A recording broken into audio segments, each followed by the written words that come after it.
അല്ല, അതിനകത്ത് വളരെ സ്മൂത്തായിട്ടുള്ള കാര്യങ്ങളായിരിക്കും ഉണ്ടാകാൻ വേണ്ടി പോകുന്നത്. പാർട്ടിയെ സംബന്ധിച്ചിടത്തോളം പാർട്ടി ഹൈക്കമാൻഡ് എടുക്കുന്ന തീരുമാനങ്ങളെല്ലാം അംഗീകരിക്കുന്ന അച്ചടക്കമുള്ള നേതാക്കളാണ് കേരളത്തിലെ കോൺഗ്രസ് നേതാക്കളെല്ലാം. രമേശ് ചെന്നിത്തലയുമായിട്ട് സംസാരിച്ചിരുന്നു, പിന്നെ നിയുക്ത മുഖ്യമന്ത്രിയും അദ്ദേഹമായിട്ട് സംസാരിച്ചിരുന്നു എന്ന് പറഞ്ഞു. ആ കാര്യങ്ങളൊക്കെ രമ്യമായി പരിഹരിക്കപ്പെടും. തിങ്കളാഴ്ച എല്ലാ മന്ത്രിമാരും സത്യപ്രതിജ്ഞ ചെയ്യും.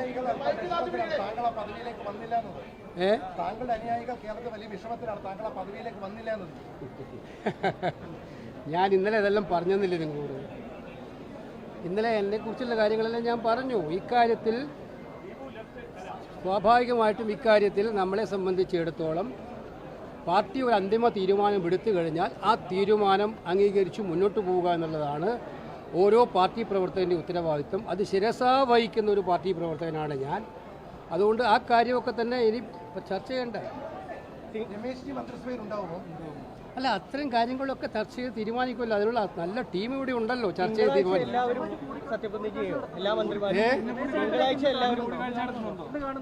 ഇല്ല, ഞാൻ ഇതുമായി ബന്ധപ്പെട്ട് ആരെയൊക്കെ കാണണമെന്നൊന്നും തീരുമാനിച്ചിട്ടില്ല. അതൊക്കെ വൈകിയ തീരുമാനം. അല്ല, അത്തരം കാര്യങ്ങൾ നിയുക്ത മുഖ്യമന്ത്രിയും KPC പ്രസിഡന്റ് ഇവിടെ ഉണ്ട്.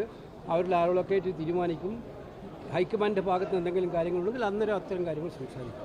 ACC ജനറൽ സെക്രട്ടറി എന്നുള്ള റോൾ